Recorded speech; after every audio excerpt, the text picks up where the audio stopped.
هو انت مش فاهم ان انت بتمرن فريق زي الاهلي، الفوز بالنسبه له هو الفوز بس، التعادل خساره، ما عندوش فكره التعادل دي نهائي.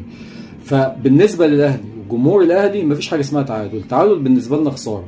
فريبيرو مش فاهم الكلام ده، فهو زيه زي سوارش. لو تفتكر سوارش اللي جه مرن الاهلي، نفس الموضوع، نفس طريقه تفكير بالظبط، هو ريبيرو ما فيش لا اكتر ولا اقل.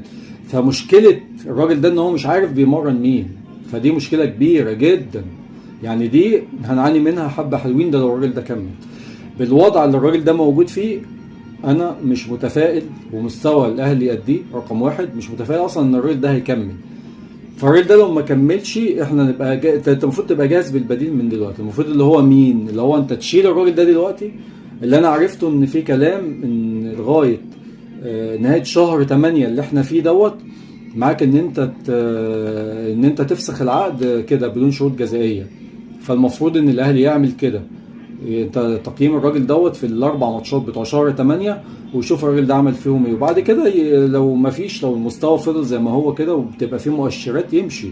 يجي فايلر مع لعيبه معلش، مش عايز اقول كلمه مش كويسه، لعيبه دون المستوى. الراجل ده عمل فريق مرعب، عمل فريق. فايلر كان بيبقى داخل كسبان قبل ما الماتش يبدا اساسا.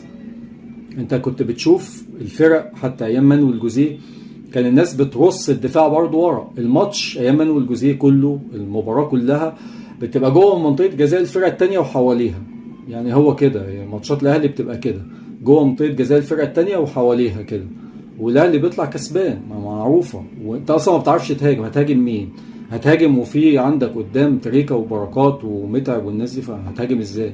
انت عندك سكواد قوي جدا، دوت اقوى سكواد في مصر. مفيش حجه بقى، يعني مفيش حجه لاي مدير فني يمسك النادي الاهلي، مستحيل يبقى في حجه. عندك سكواد مرعب تكسب بيه اي حد، سكواد انت اصلا تحتار هتلعب مين فين. يعني انت فاهم، عايز عقليه وعايز شخصيه، عايز مدير فني يسيطر على اللعيبه.